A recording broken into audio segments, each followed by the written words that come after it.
My name's Tim Entwisle and I'm the Curator of Horticulture at the System Garden at the University of Melbourne. We're at Royal Botanic Gardens, Cranbourne. Royal Botanic Gardens, Cranbourne is probably Australia's preeminent authority on Australian plants.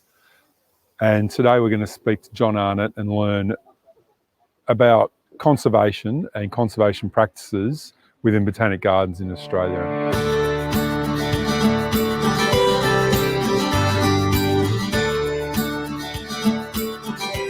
Botanic gardens are places for, they're obviously places for plants, but they're places for plants and people.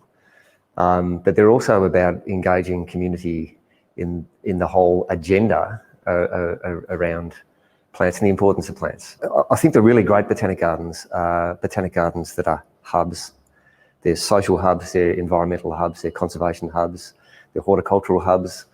With all these lateral relationships to the constituent community around them. The role of botanic gardens in conservation, there's a term called integrated plant conservation, which is using a variety of tools and techniques for plant cancer conservation outcomes.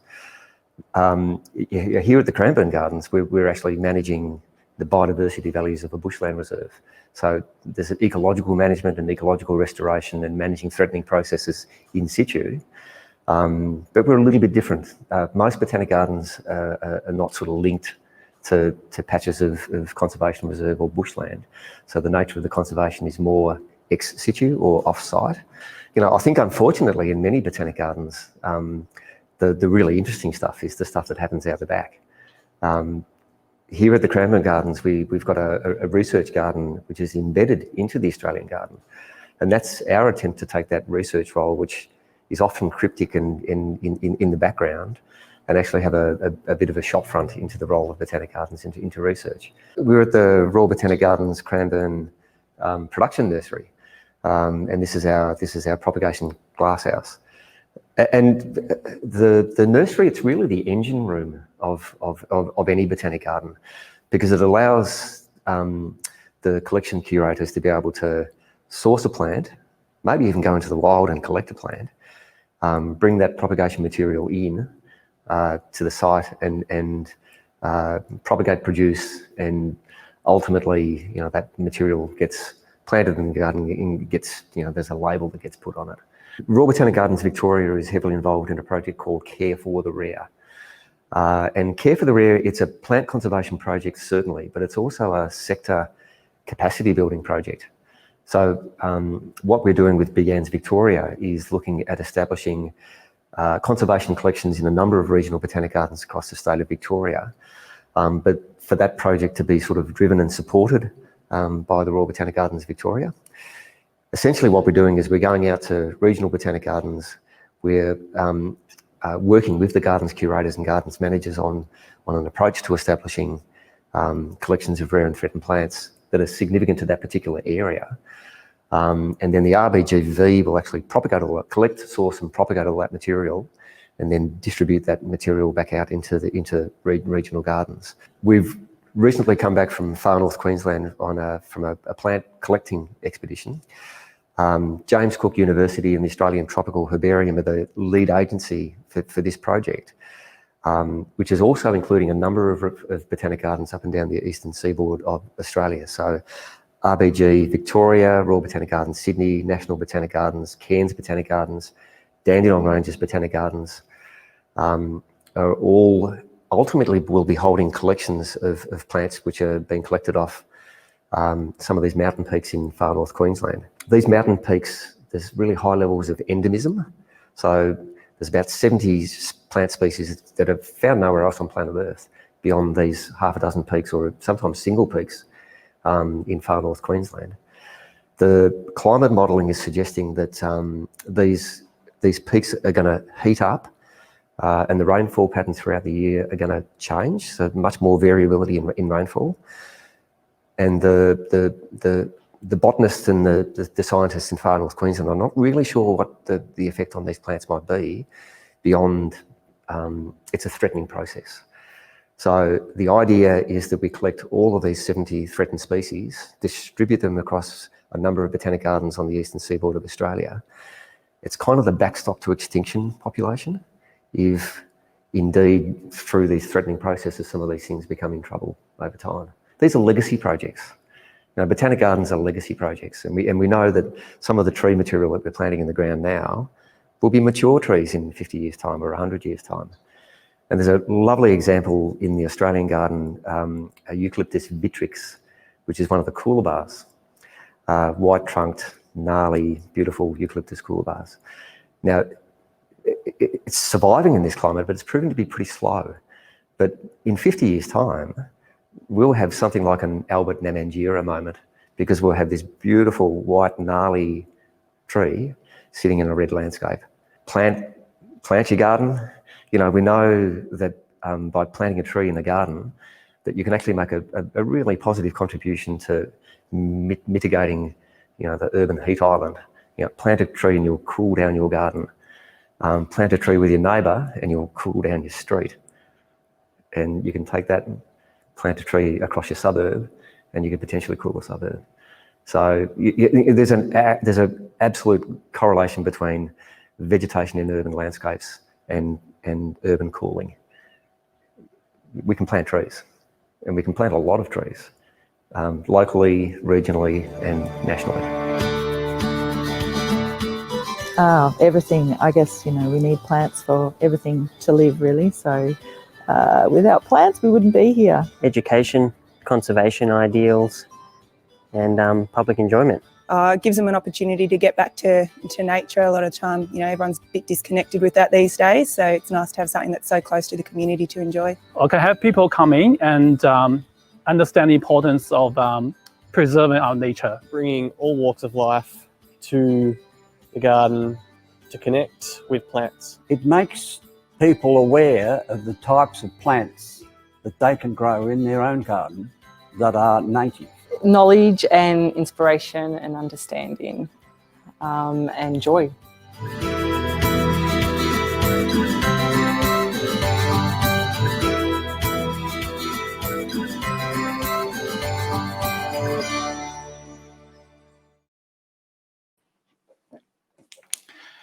Hello everyone, my name is Costa Georgiadis and it gives me great pleasure to be here as part of our Botanic Gardens Day live stream panel discussion. To begin, I would like to do an acknowledgement of country for the whole country. So I'm actually here in Sydney, very close to the Botanic Gardens. So the City of Sydney acknowledges Aboriginal and Torres Strait Islander peoples as the traditional custodians of our land, Australia. The city acknowledges the Gadigal of the Eora Nation as the traditional owners of this place we now call Sydney. Given that we are coming to you from all over the country, I'd also like to add that Begans acknowledges the traditional owners of country throughout Australia and their continuing connection to land, sea and community. We pay our respects to them and their cultures, to their elders, both past, present, and particularly emerging. Wow, here we are. It's absolutely fantastic to be involved with this panel discussion today. We've had some rehearsals just to get all this tech correct, and I suppose one of the good things about isolation is that this form of technology is being accepted and used by everyone quite readily now. And this way, even though we can't be at our gardens visiting those things that, as John said, the what's going on out the back, the behind the shop front activities, even though we can't do that this year, we're going to stimulate and really stir your imagination and interest with a wonderful panel discussion. Just by way of background, Begans began, that's a good one, Begans began, say that 10 times quickly, in 2004.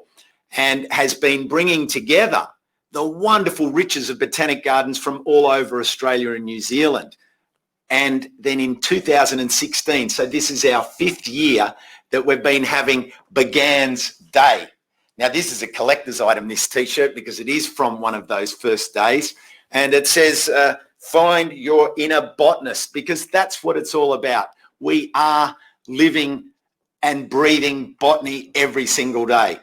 I want to say a quick thank you to the wonderful team behind Begans, John, who you saw in the video, Sam Moon, Eamon Sullivan, Emma Bodley and Tim Ubergang, and all of the other Begans committee that have contributed over the years. I've done a lot of work with Greg Burke up in the Blue Mountains Botanic Garden. So a big thank you to all of you.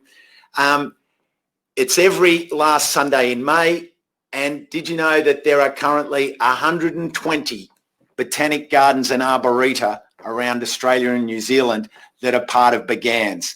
So please stay connected with us and enjoy the panel ahead.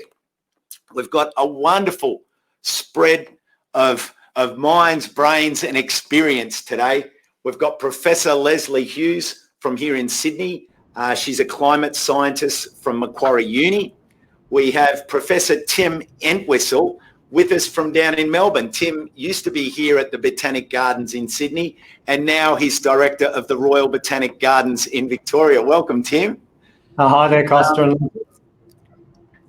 We've got from over in South Australia, Dr. Lucy Sutherland.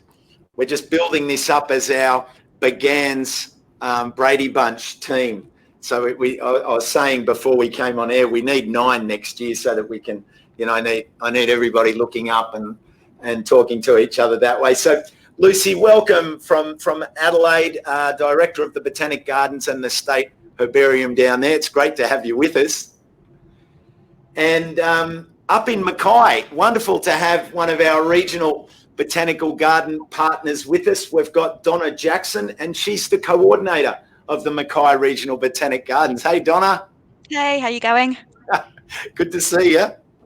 And finally, and this is by no means last, I'll say that we've saved the best till last because Australia actually orbits around New Zealand. So we're the smaller island orbiting off the main unit there. So all the way from Auckland, Julia Watson, who's the Education and Partnerships Coordinator for the Auckland Botanic Gardens. G'day, Julia. Hi, Costa. Hi, everyone. Great to have you all here. The tech is sounding good. So I'm not going to waste any more time. I'm going to throw it straight out with our first question. And this is one so that all of our viewers, because the other thing I'd like to do is welcome everybody who's here from various streams. We've got people who are here streaming through Facebook. There's people streaming through Instagram as well as Twitter. So a big welcome to all of you, and thanks for being here. I can't wait for you to enjoy this panel ahead. So my first question that we have for the panel is, in a few sentences, can you introduce yourself and tell us what your first memory of a botanic garden is? So I'll go to you, Lesley. Thanks, Costa. Well, I'm an ecologist. I work at Macquarie University. I'm a climate change scientist. And I'm a former trustee, actually, of the Royal Botanic Gardens and Domain Trust in Sydney. So I've had a long association with botanic gardens. And I think my first memory was of the Royal Botanic Gardens. And I think it was probably feeding the ducks in the duck pond, which is probably not allowed these days. But deep down, I'm a simple zoologist at heart. So I think that was probably my first experience. Oh, fantastic. I mean, I remember feeding the ducks at Centennial Park, although it's hard to believe that in November last year, those ponds were the lowest that I had ever seen them in my whole life. It was incredible to see, like the ground. I mean, the islands were, you could walk out to the islands literally. So from here in Sydney, let's head down to Tim in Melbourne. Tell us a bit about your background and connection to Botanic Gardens, Tim. Yeah, hi Costa. Tim Entwisle here. I'm in Melbourne. I'm a botanist and also a phycologist. I'm interested in algae that actually grow underneath those ducks that you're feeding.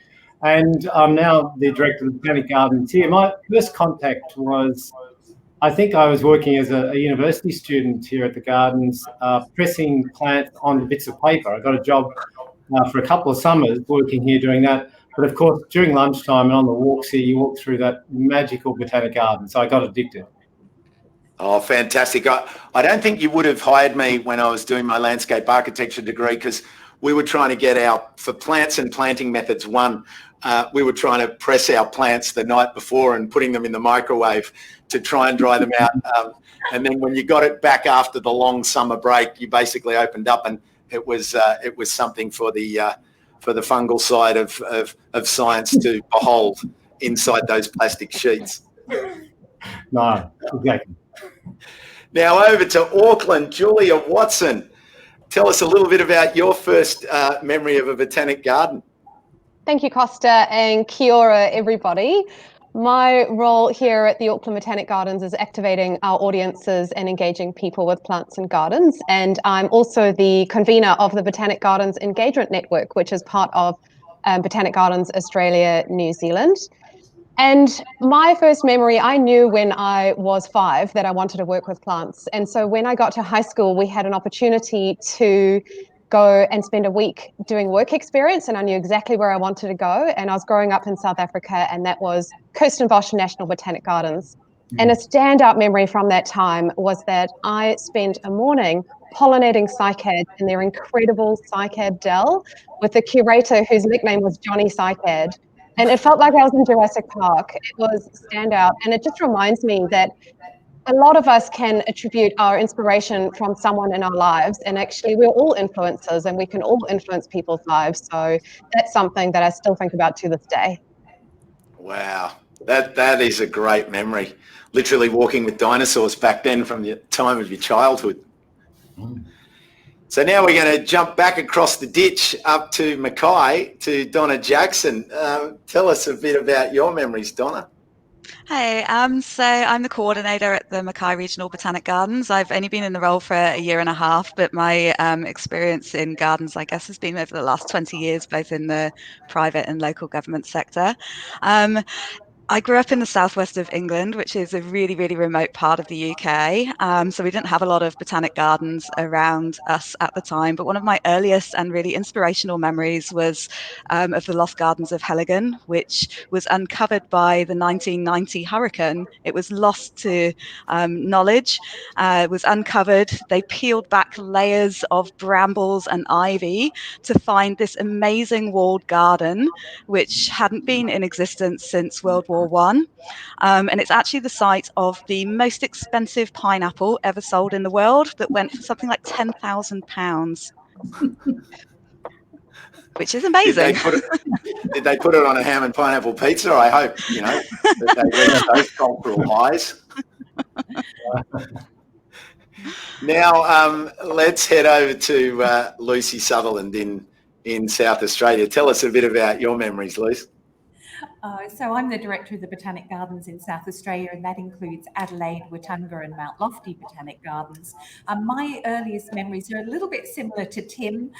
So I'm second year doing undergraduate doing field botany, and I've made my my herbarium, my pressed collections, and I'm heading off to the Australian National Botanic Garden, which has an extraordinary native plant collection with great plant labelling. So I'm using that garden as my reference, my library, to verify the identification of my herbarium specimens. I just want to be clear that I wasn't taking collections from the Botanic Gardens, as you're all thinking I'm taking the easy route out.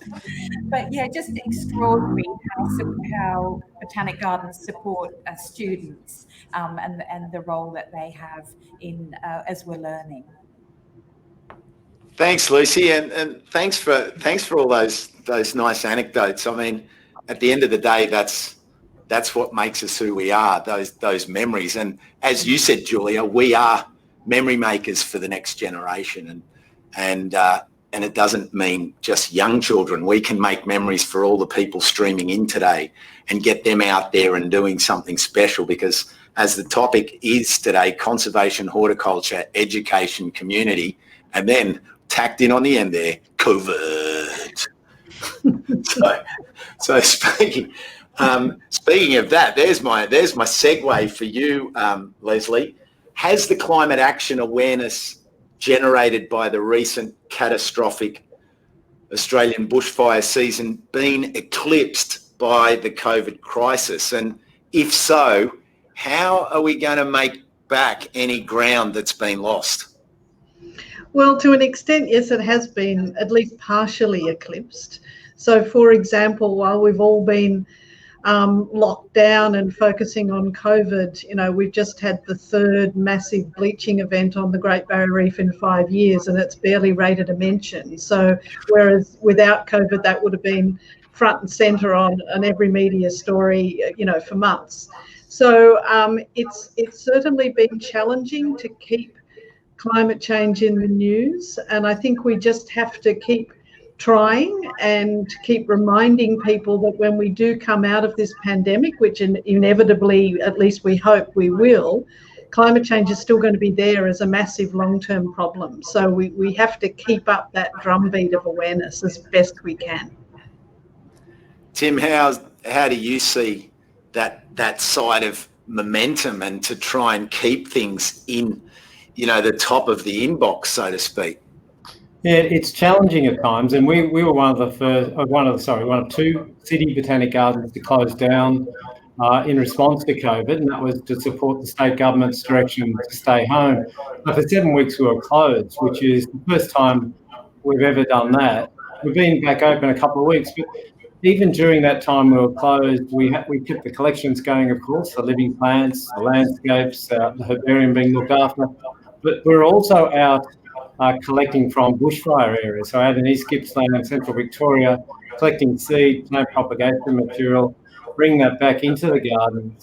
It's been harder. The focus has gone off bushfires.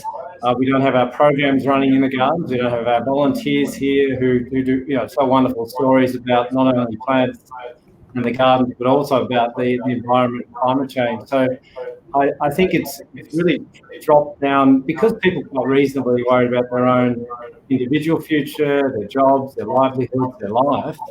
I get that entirely, but of course that thread of the climate change impacts is something as botanic gardens we all have to work really hard on. I know, for example, I can see below me on the screen, Lucy in South Australia have been doing some wonderful work with a rare pea that they've been working on just recently with bushfires. So Lucy, you know, how are you finding your attempts to maintain that long-term focus with COVID kind of pushing it, as Tim said, just aside? Well, I think what's happened, and we're a little bit different because we've kept our botanic gardens open. Although we closed one, we kept two open with adaptation, of course. But similarly, we like the Royal Botanic Gardens Victoria have continued to do field work because the fires have been devastating, particularly Cuddly Creek and Kangaroo Island during the summer. And what we're wanting to do is monitor what's coming back and what's not coming back and how the environment's responding. And that isn't going to wait till we get out of COVID. So we've adapted how we go in the field, who goes in the field, and our processes and our sort of procedures to allow us to still be active in science and actively collecting. And as Tim alluded to, you know, there's a number of species that are coming back post-fire and rapidly seeding, and we've got a big role to play with our ex situ conservation role. So it's been really difficult, but I need to say it's extraordinary how our staff adapt, and technology has allowed us to keep in contact with land managers and guide them in monitoring and feeding back to us as well. So we haven't done all that work in isolation. We work in partnership with community groups and individual land managers, and have been able to actually do things very effectively. Julia, you didn't have the fire situation leading into COVID like we did, but how's the outlook in terms of that mid-range biodiversity status looking from your side of the ditch? Well, I'd just like to acknowledge the bushfires. You know, they were devastating, and us here in New Zealand watching it we were watching with absolute horror.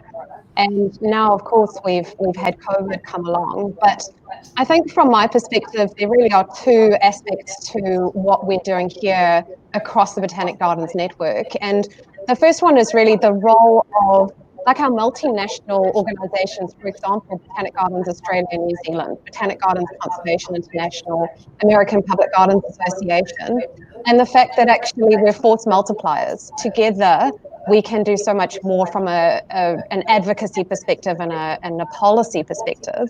But then also the other aspect is the individual botanic gardens and the influence that we have. For example, at the Auckland Botanic Gardens, we have 1.2 million visitors a year. We have such an opportunity to continue to engage with them, to acknowledge how things impact their lives, for example, the impact of COVID, but then also to engage with them, and also we have a sense of trust. And through that, we can really look at what are the actions people can take, and also give them hope. I think hope through the situation and looking further into the future is very important. And through those two working together, I feel like there is great opportunity for us to stay engaged and make a big difference. Julia, you mentioned hope, and I mean, hope's intimately related to seeds and the seed of hope. I mean, how have seeds maintained their scale of priority post bushfires? Lucy with the Arboretum, or Tim, who would like to take that first? Lucy, and then Tim.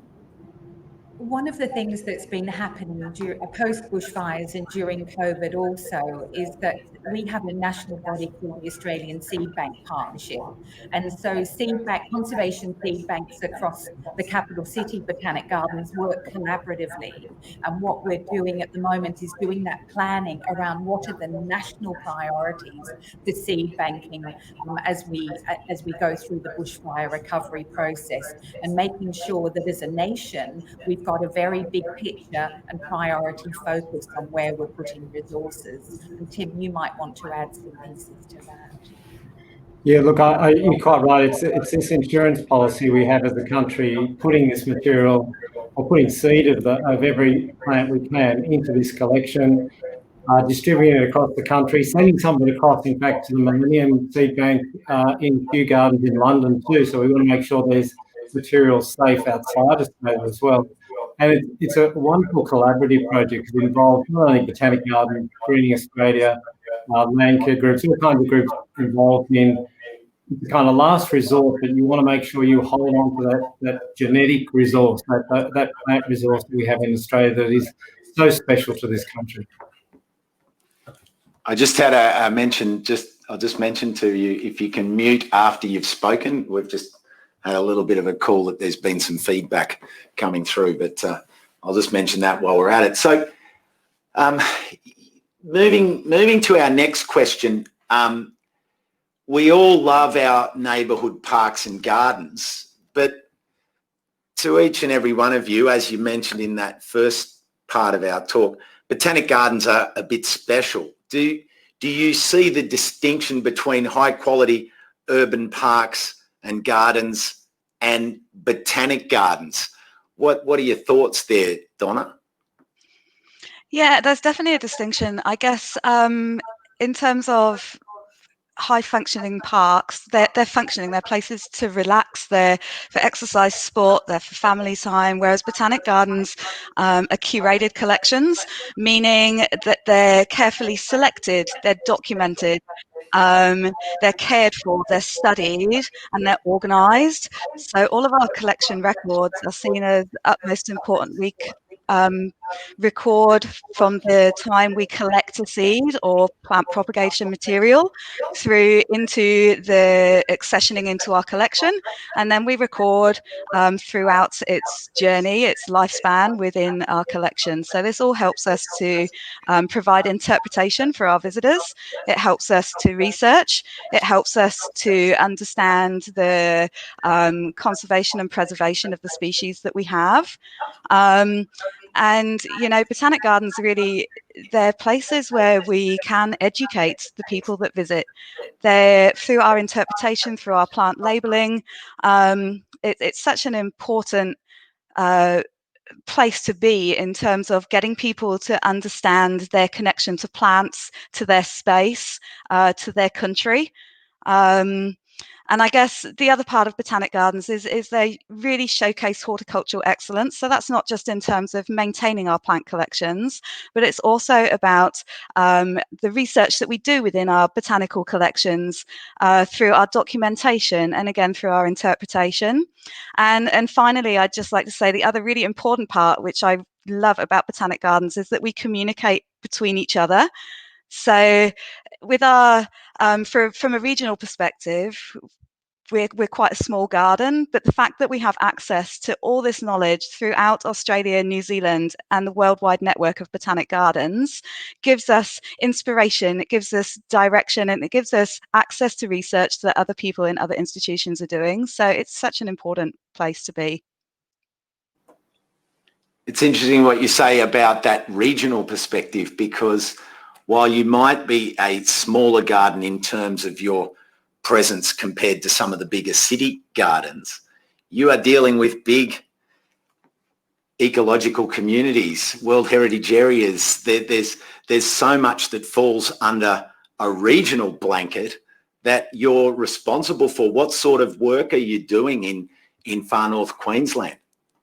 So I guess one of the projects that I'd really like to talk about, and it's not one that I've been personally involved in, but it's the Far North Queensland, the North Queensland Peaks Project, which talks about meta collections and how through our change in climate, some of our northern peaks, which are generally cooler and wetter than the surrounding areas, through climate change, we may lose that coolness, we may lose some of the rainfall that we get, and therefore how are our species going to adapt in a changing environment? So the North Queensland Peaks Project went to these areas, collected plant material, and have then seeking to take it out of that environment into other areas such as Melbourne to be propagated and grown so the genetic material is saved for future generations. It's a really important project, and it shows the importance of meta collections and what we can do to help each other in this changing environment that we see today. How's that relating to your work with the Arboretum and the landscapes of South Australia, Lucy?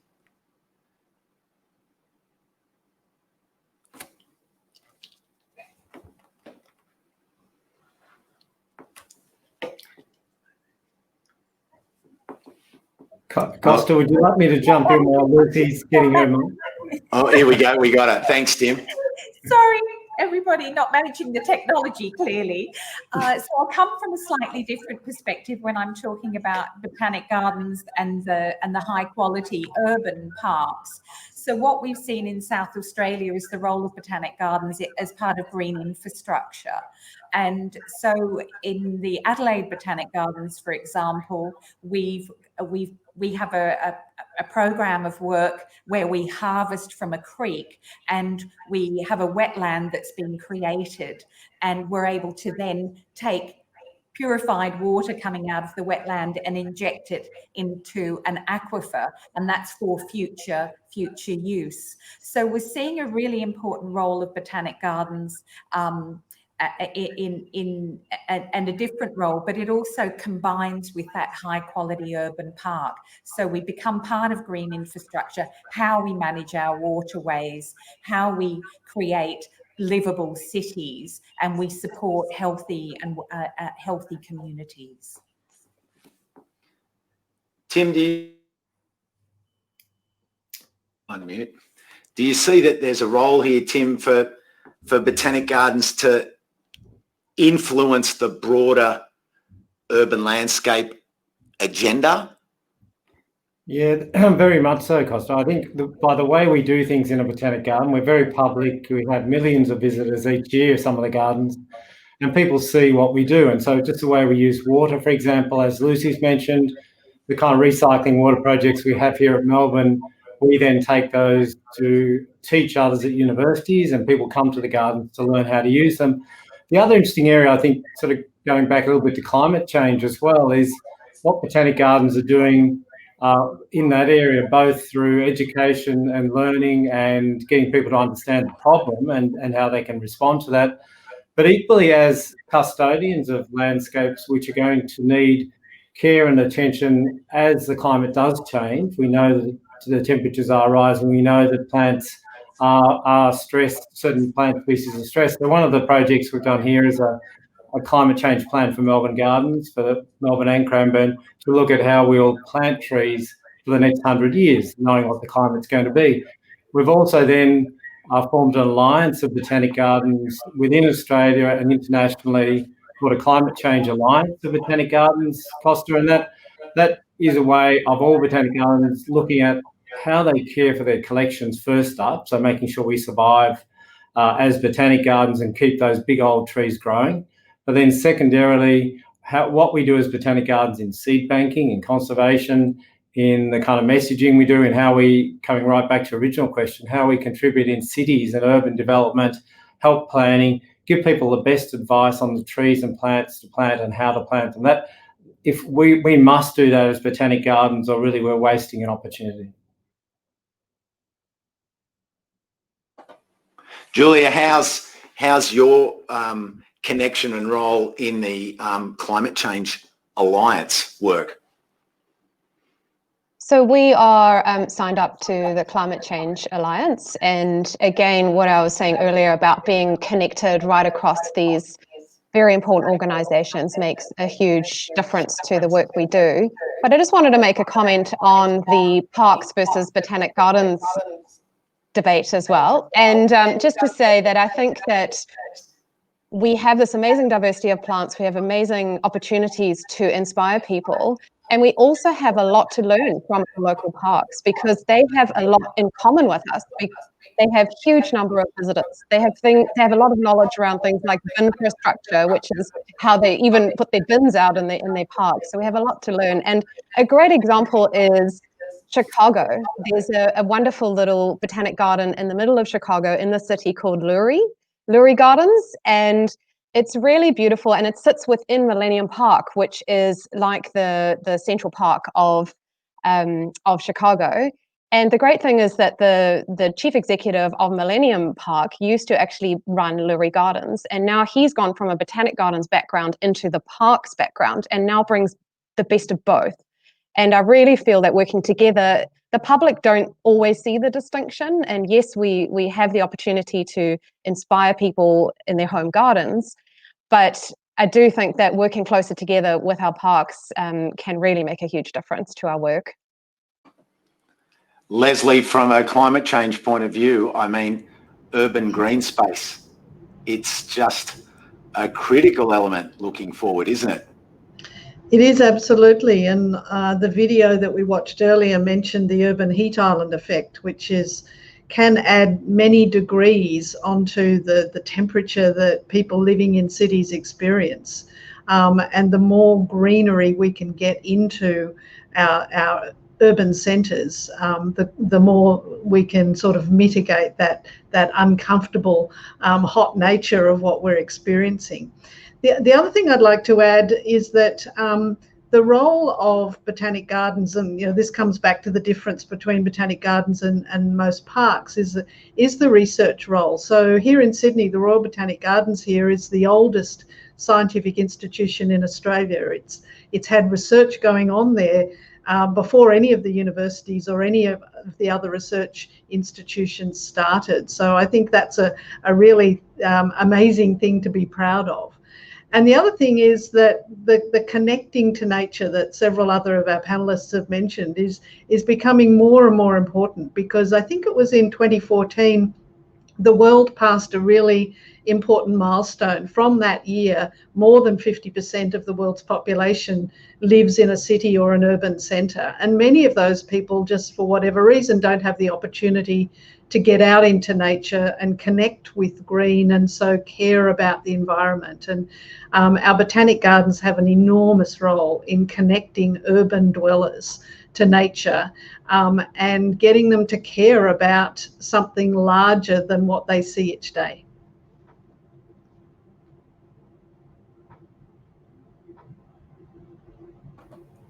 I just thought at this point, panelists, if you'd like to just stand up, have a little bit of a stretch. I know that we've been sitting for a while, and I thought it potentially an opportunity for me to illustrate what's on the front of the shirt, and there was no wardrobe malfunctions.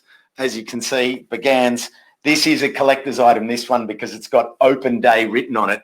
It's no longer called Open Day. That was the first year, and then it just became Begans Day, Botanic Gardens Australia and New Zealand, because they're open anyway. So yes, I have 2 collector's items, and they'll be worth millions once we get to the 10th anniversary of Begans Day and then the 20th anniversary. So come and track me down. I'll take offers.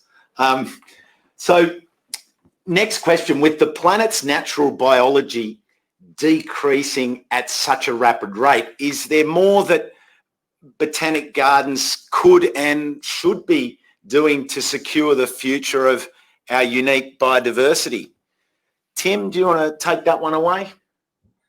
Yeah, look, in a lot of ways, we've been covering some of that already. So I won't focus so much. We've talked about seed banking. We've talked about, you heard about Care for the Rare program in the video before we started that's being done for regional botanic gardens in Victoria. There's a lot of work we can do in the research area. One thing I think, and it comes back to Lesley's point, we need to unlock that information we hold. So we're rich in information, both within the plants we hold, but in the people that work in our places and in our databases full of all this massive information, particularly associated with those herbarium specimens I talk about, the ones as a student I used to press and put on bits of paper. They come, they're historical records from all over Australia that help us track things with climate change. So that's kind of the hardcore role of Botanic Gardens. One thing and it sort of comes back to that last question too, I don't think we should get too fussed about how we different to a park and whether we're how special we are. I really think Botanic Gardens work well when we have this mix of science, nature, and also culture. We're cultural organisations, and I say that in the context of conservation because if we can track people in, whether they're here to have a picnic, to write poetry under a tree, or they're here to watch a circus in the gardens, but then while they're here, we start to get those gentle messages across. We start to get them used to being in a place full of plants. And I've seen that just with reopening the gardens in the last few weeks. People coming into the gardens just smiling because they've had a 7-week break and they've just remembered how wonderful that experience is, that reconnection with nature. So that to me is kind of some of that fundamental change we need, not with all people, a lot of people are really on board, that fundamental change and connection with nature that's going to be needed to deal with big conservation issues. We need people to make the right decisions, to vote for the right people, to want the right policies, all that kind of stuff. And we need to be at the forefront of that in Botanic Gardens. Lucy? Lucy, you're nodding. I am nodding. I think just to take the conversation a little bit further, I think the other critical thing, we do it already, but it's not going to happen without doing it, and that's through partnerships. One of the extraordinary things that Botanic Gardens do well, and Donna talked about that, was how we reach out to each other, but it's not as limited as just each other. We work very strongly with universities, with community groups, with conservation NGOs, and the only way that we can make a difference and shift the State of the Environment report, which tells us we're not doing brilliantly nationally in terms of our biodiversity. So we've got to continue to do that together and really collaborate and use the resources in the most efficient way and all the expertise that we have cross-institution, cross-agency and cross-organisations. And I think we do that really well in Australia, but we need to continue to do that because we can't afford to be competitive in the research space. It just puts further risk to biodiversity.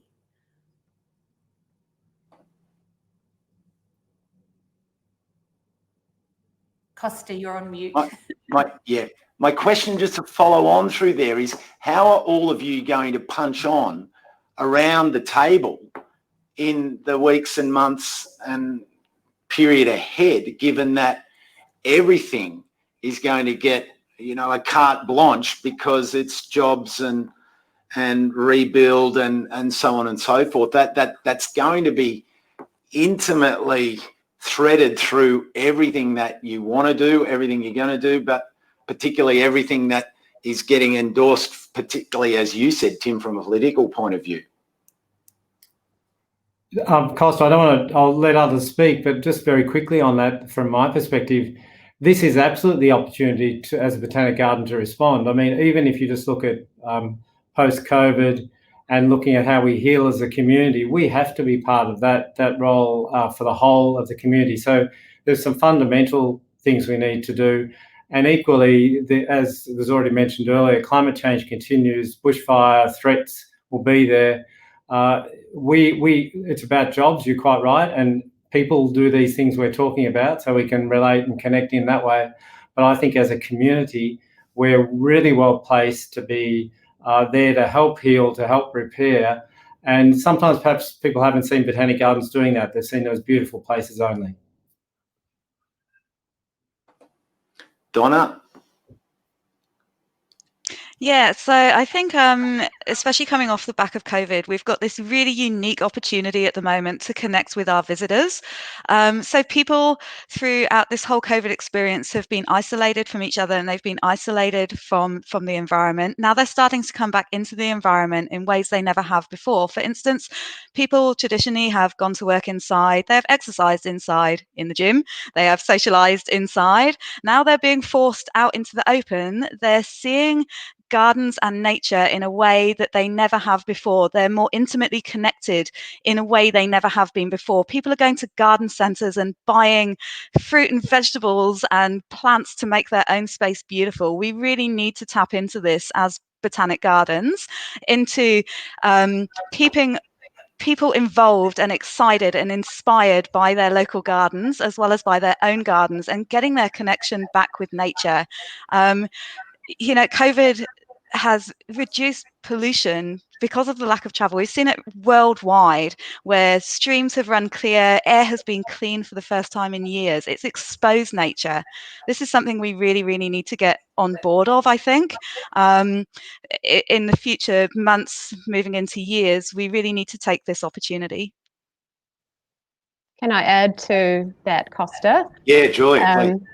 So yeah, I think it's such a good point. And the other thing we've really seen through COVID and what it has brought out is the value of local, of shop local, grow local, live local, work local, value local. And I think that Botanic Gardens, we are part of our communities, and we also can look at how we can influence people and communities to be more resilient, whether that's growing your own plants at home, growing your own vegetables, connecting with each other in our communities as well. So I think a lot of people are going to be looking local for a long time, and I think that's a very good thing and a very good opportunity for Botanic Gardens.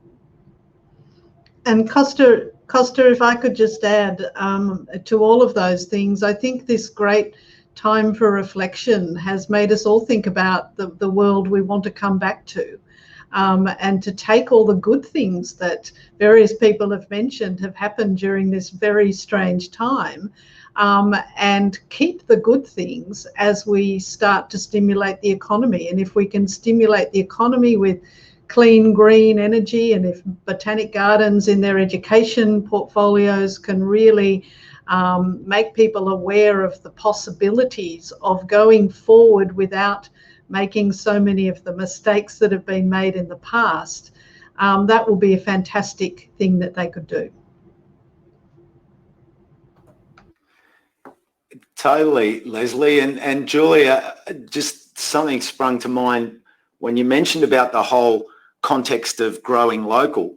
During COVID, there's been two incredible events take place. One was the Sydney Edible Garden Trail, which was going to be open for people to come and visit edible gardens, and then it had to shut down. So we went live and just did live broadcasts from the people's gardens, walking through them.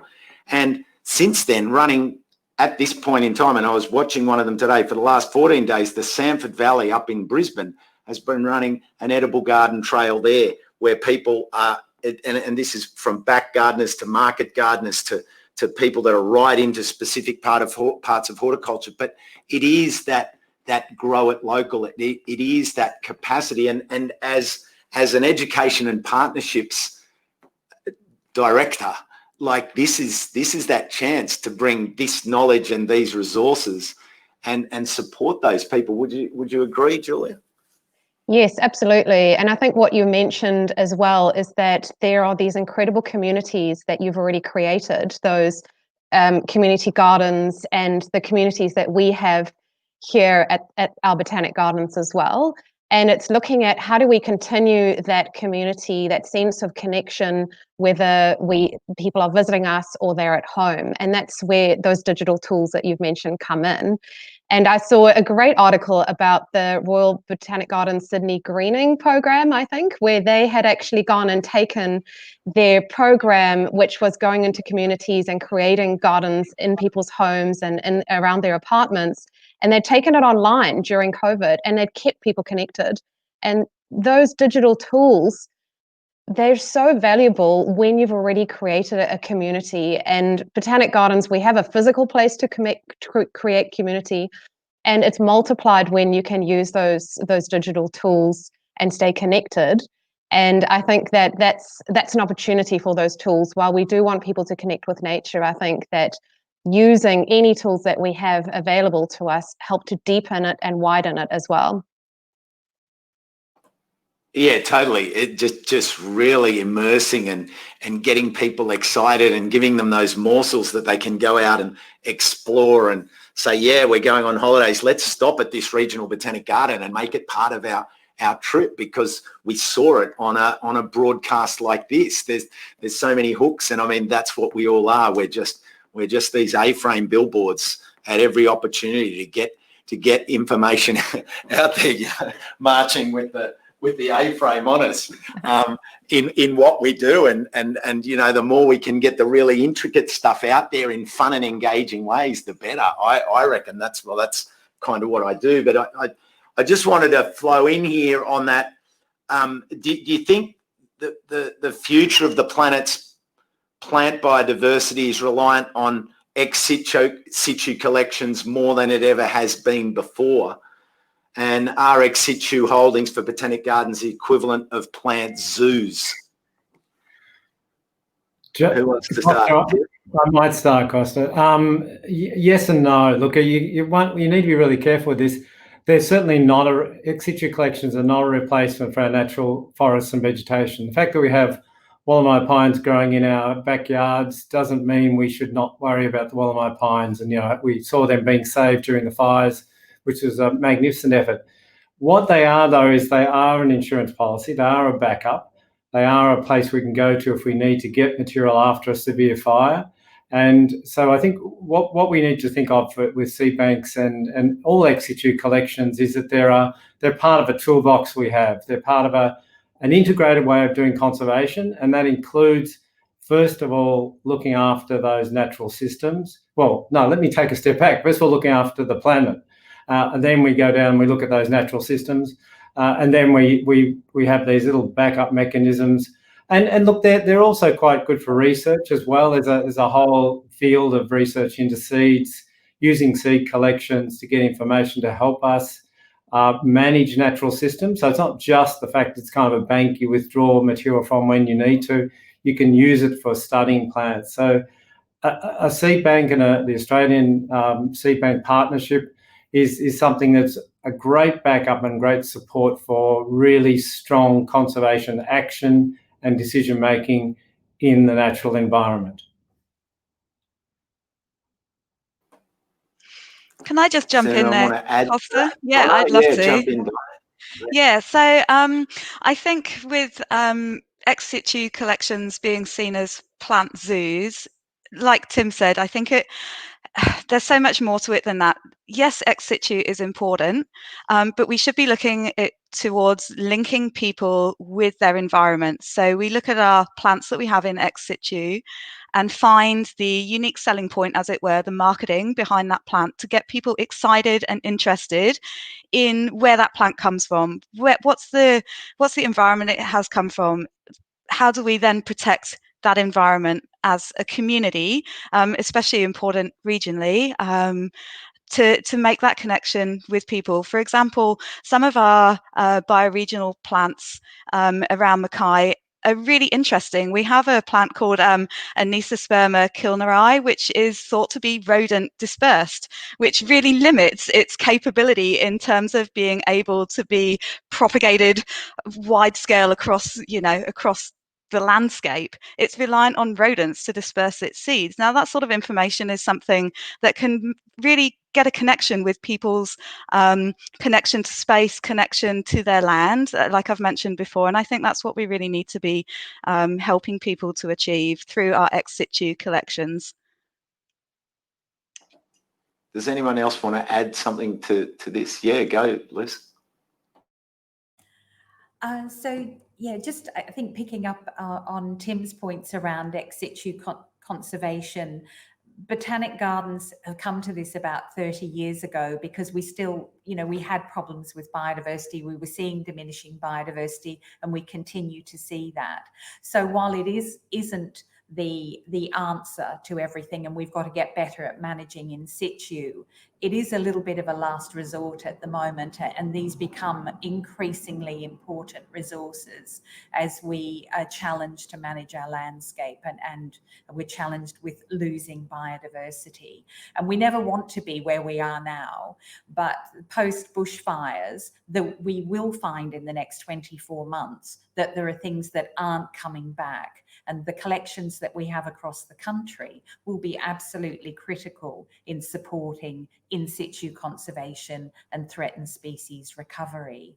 And one of the critical things for us to realise is that while we have these conservation seed banks, and Botanic Gardens and their partners do extraordinary work in this, what we don't have across the country is the provenance captured in our ex situ collections. And so these collections themselves still have limitations as we go to manage our biodiversity and restore our biodiversity in our landscape.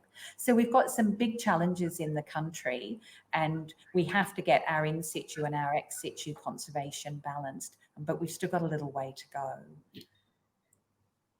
go.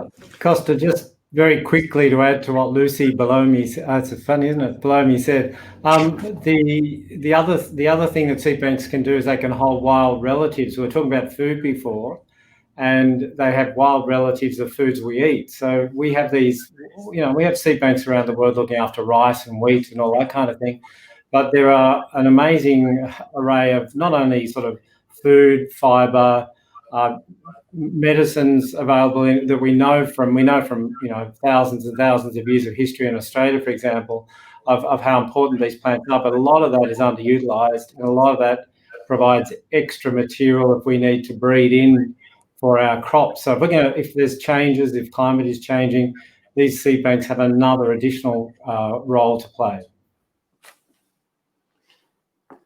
So, Julia, what do you see as the greatest challenge for Botanic Gardens to remain relevant?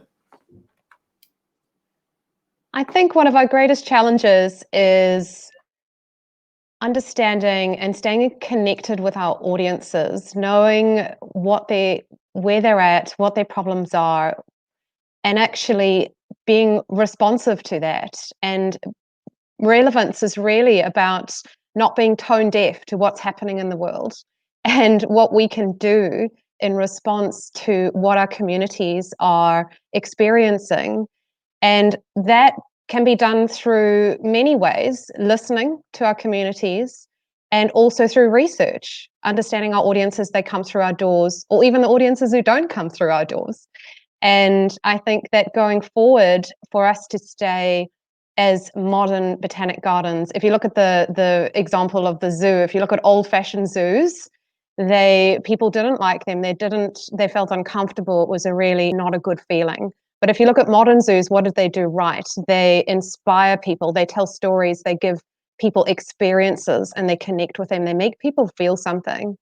And I think for us, we can take inspiration from that too, and make sure that we are understanding the environment we're in, our community right here around us. For example, we here in Auckland are in South Auckland. What are the problems there in the wider Auckland, New Zealand, and globally as well? And then being nimble and being flexible, not being brittle, while still staying true to our conservation, research, education, and recreation mandates as well. Lesley, how do you build relevance in your narrative?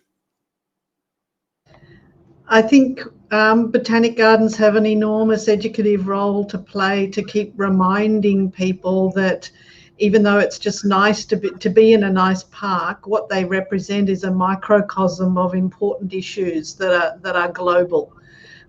So we have to use Botanic Gardens to focus people's minds on bigger issues, as Tim said before, in a soft sort of a way.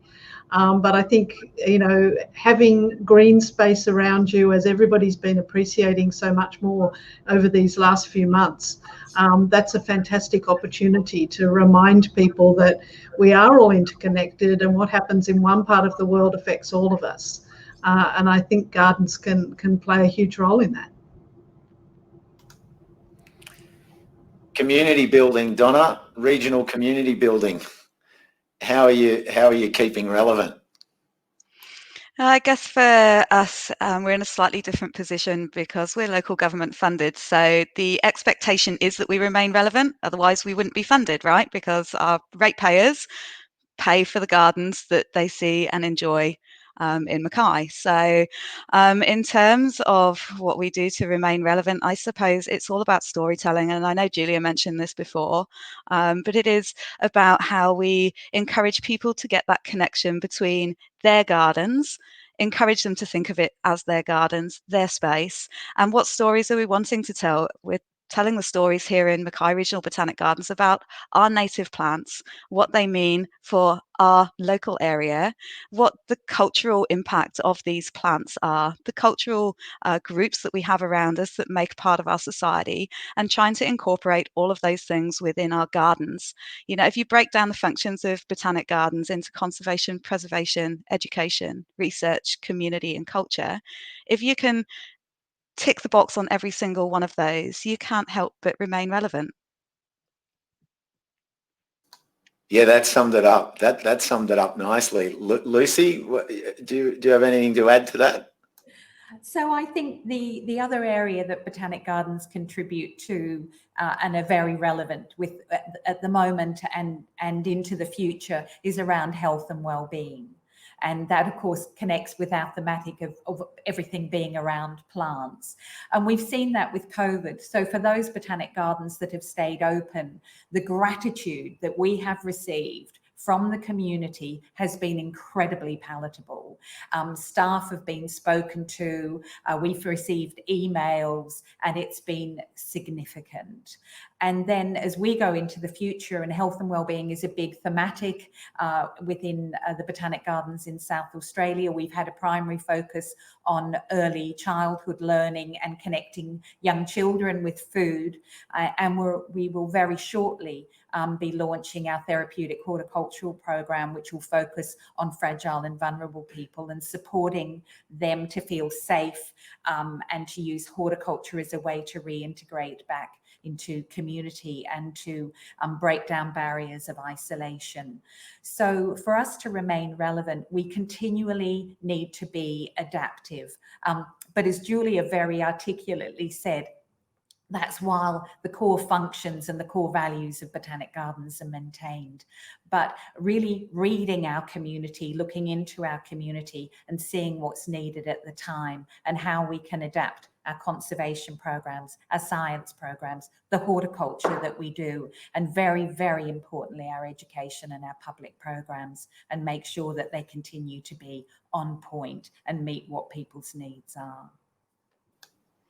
Tim, you're constantly pushing the relevance cart in terms of getting stories out there. How's the outlook? Look, I'm always very positive about the outlook, and I'd agree with everything everyone here has said. And it is listening to people, changing, and I think for Botanic Gardens probably taking more risks. This is something I think is interesting for us as Botanic Gardens. We're a little bit risk adverse traditionally because we're beautiful places. We don't want to ruin that, of course.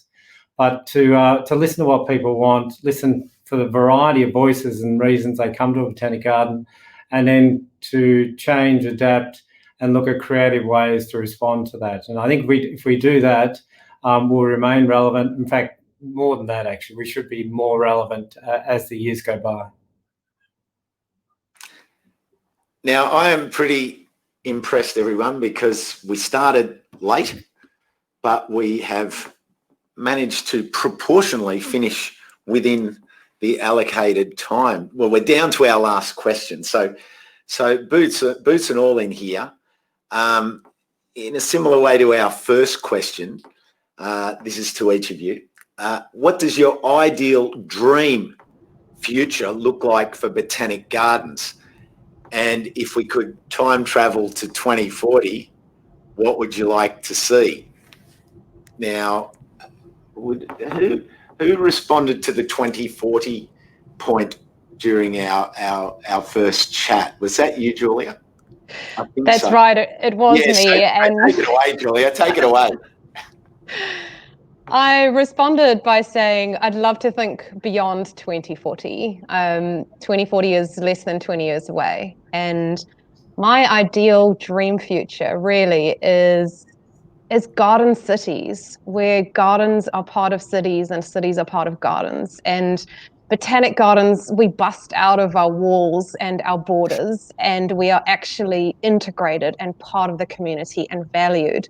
And there's that flow of all of our knowledge and our skills and our expertise and our amazing staff into the cities, and the cities, you know, into the gardens as well. For me, that would just be an amazing future.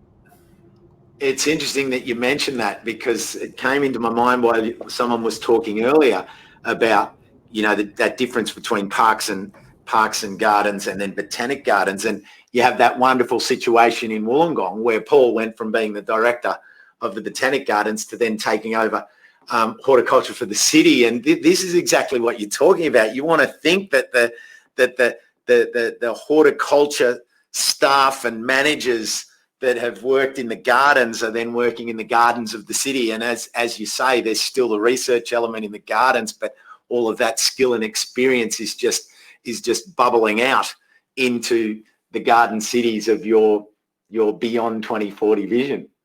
Absolutely. Lesley, what's your dream future?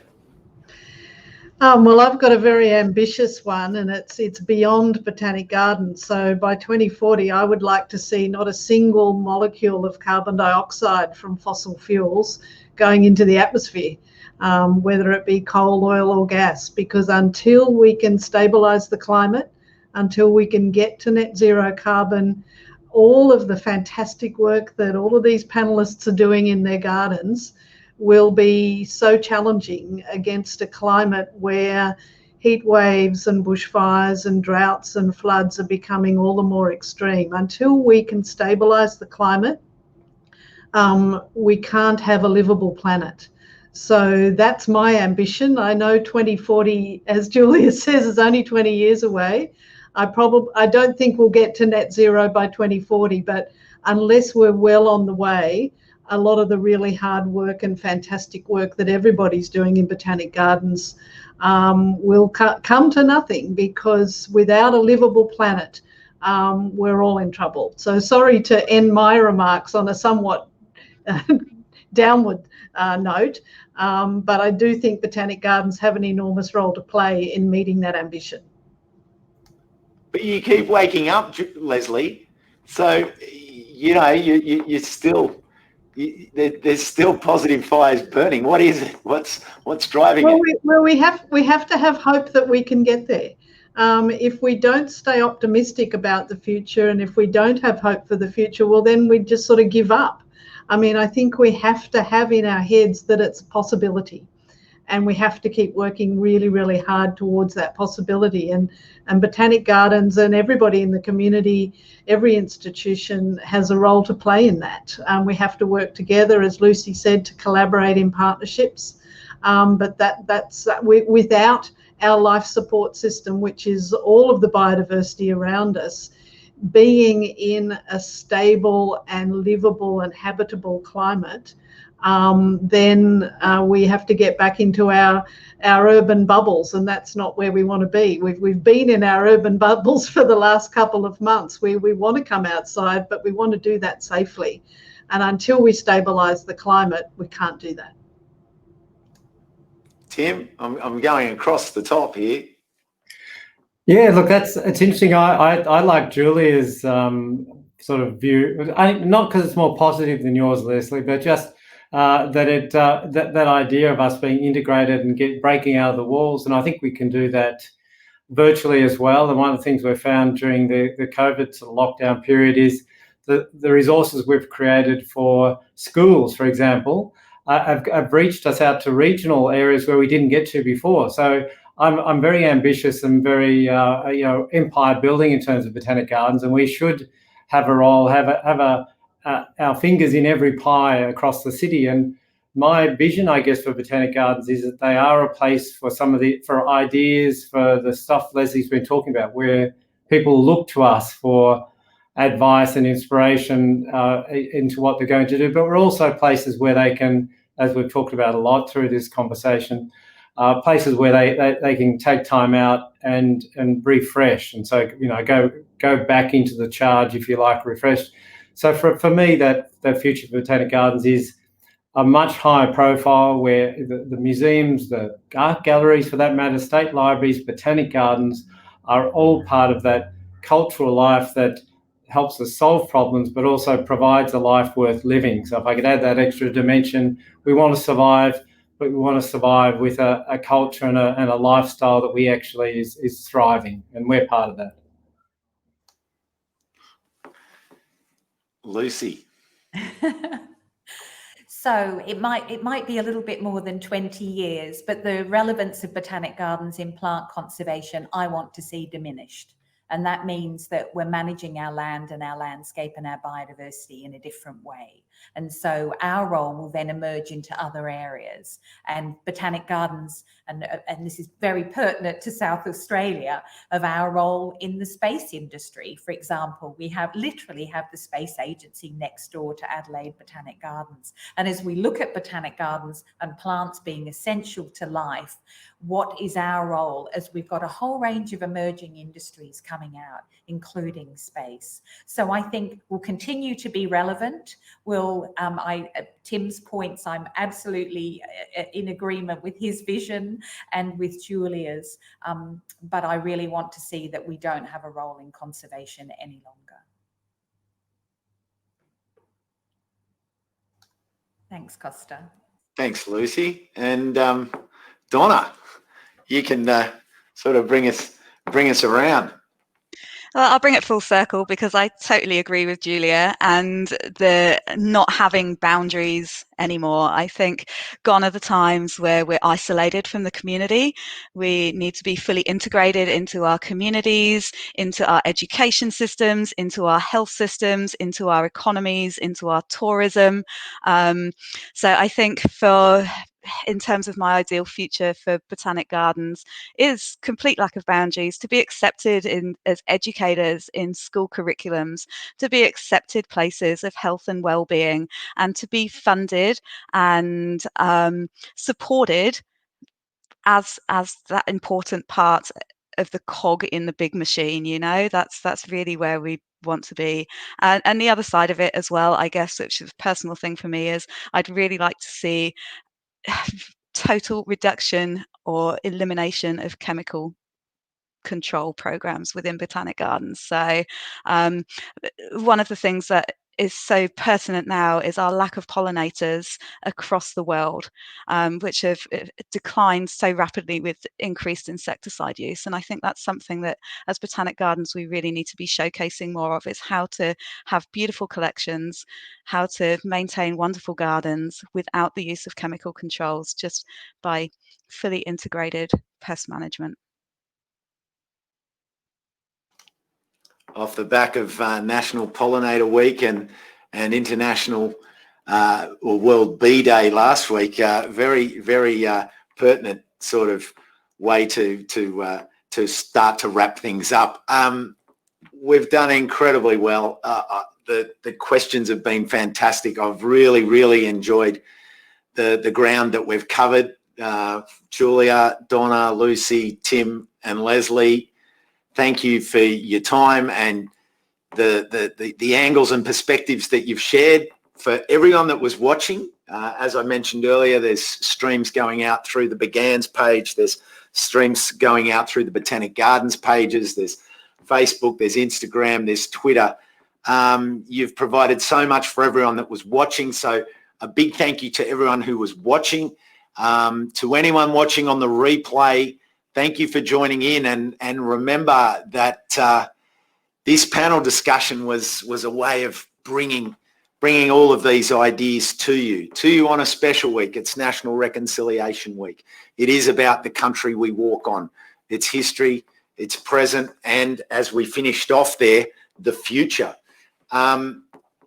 It really is a chance. I mean, there's so many simple ways each and every one of us can do this. We can visit our botanic gardens more. When you do go and visit, acknowledge the staff, perhaps join the Friends of the Botanic Gardens and learn some very appropriate propagation techniques. When you're thinking about buying things, buy local plants, support the local nursery and propagation that goes on in the Botanic Gardens, share information, visit their courses, look at programs that are going on, visit Botanic Gardens when you travel.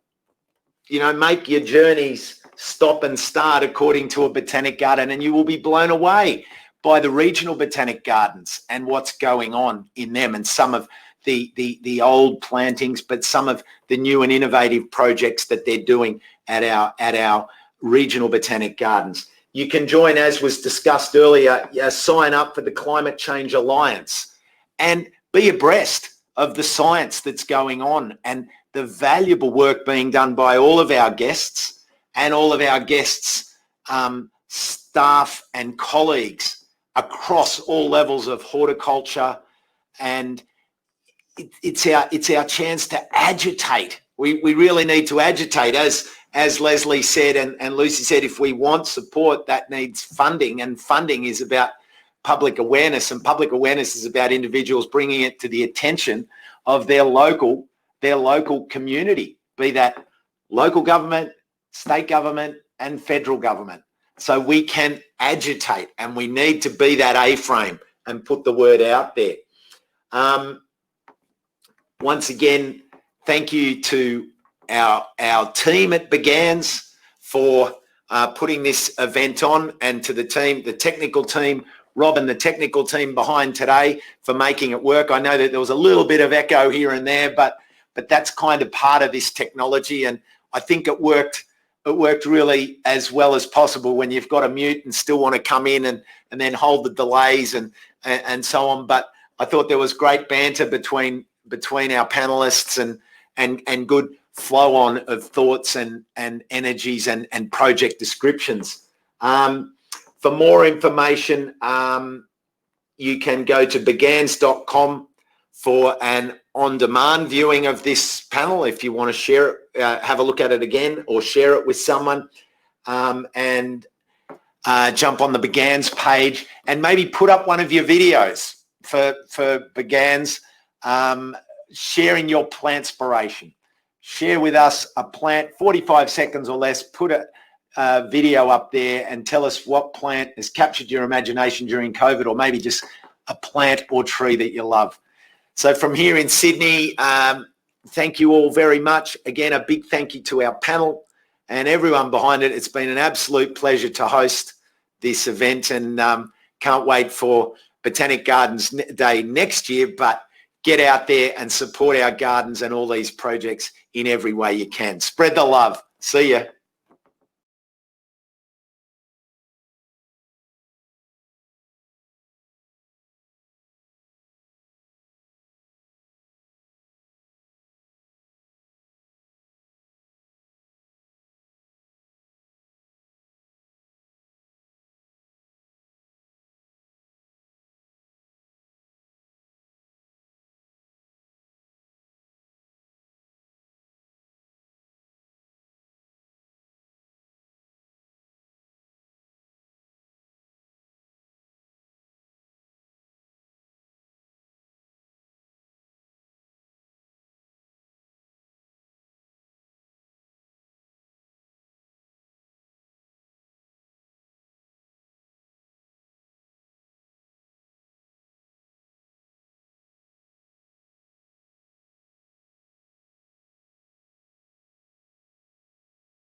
My name is Isla, and this is my film about trees. And this is my favourite flower, because it's my name Azalea. Well, the plants use the sun to turn carbon dioxide into sugars for their energy.